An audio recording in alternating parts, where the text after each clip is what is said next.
Have you ever seen an extra-large human skeleton and wondered if maybe it was the skeleton of an ancient giant? Well, perhaps.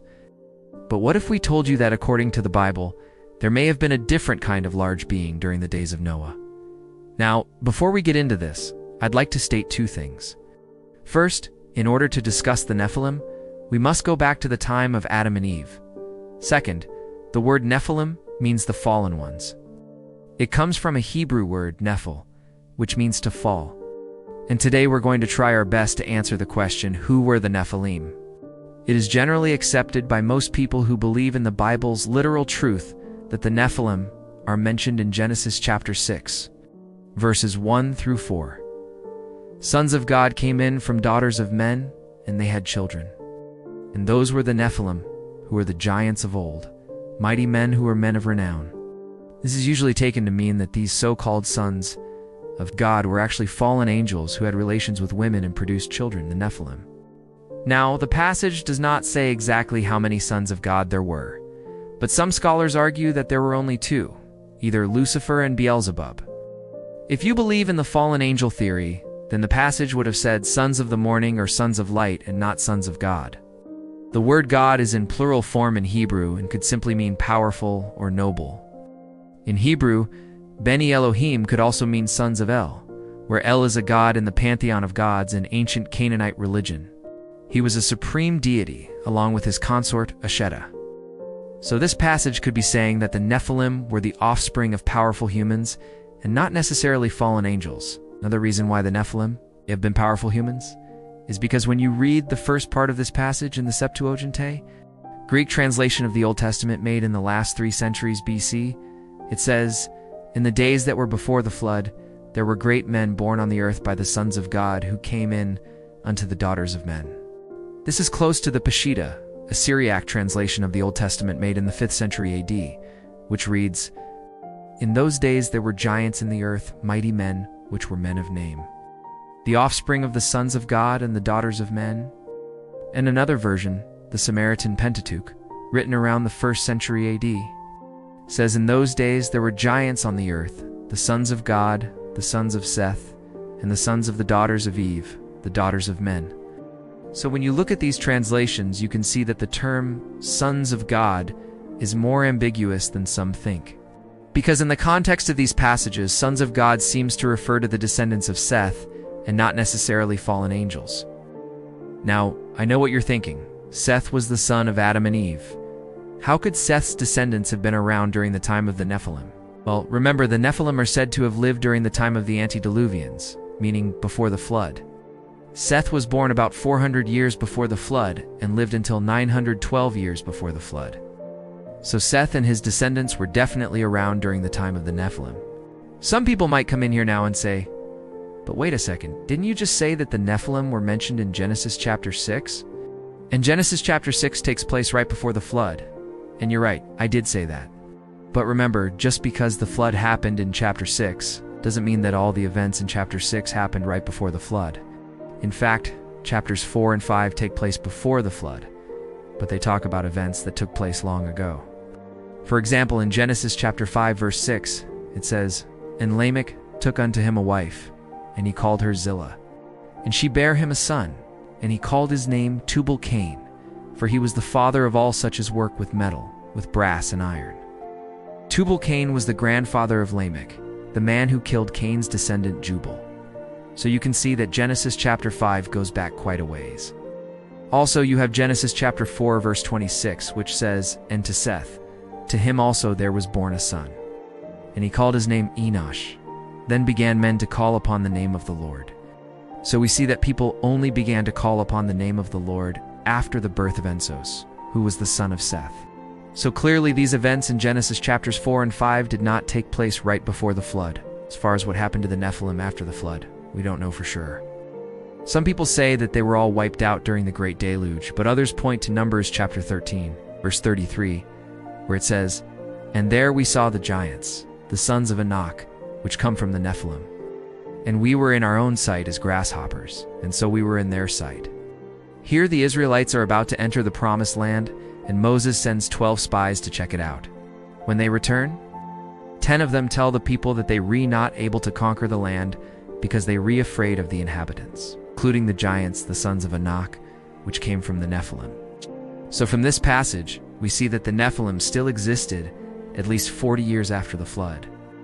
If you believe that the Nephilim were fallen angels, then the question becomes, why did God allow them to exist 40 years after the flood? And if you believe that the Nephilim were just powerful humans, then the question becomes, what happened to them after the time of the flood? Sadly, the Bible does not give us an answer. Today, there are many theories regarding who the Nephilim really were.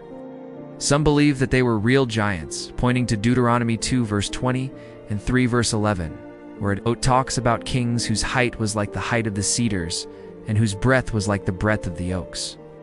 Others say that the Nephilim were a race of powerful humans and fallen angels who mated with women and produced hybrid children. And yet others say that the Nephilim were purely symbolic, pointing out that throughout history, people have always exaggerated the size of ancient people. Now, the reason I bring this up is because many people believe that the reason why many references to the Nephilim were removed in modern texts is because the powers that be want to cover up evidence of fallen angels. However, I did some research and found out that the word Nephilim is never mentioned in any ancient manuscripts. You see, we don't have any physical copies of the original Hebrew Bible. The oldest fragments we have are over 1,000 years old and date back to the 7th century BC. These are known as the Dead Sea Scrolls.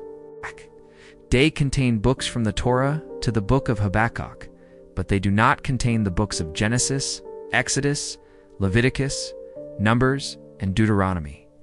Nor do they contain the books of Job, Psalms, and Proverbs. What we have today are translations of these ancient texts. The first version we have is the Masoretic text, which was completed around the 10th century AD. It was based on earlier manuscripts, but not the very earliest ones.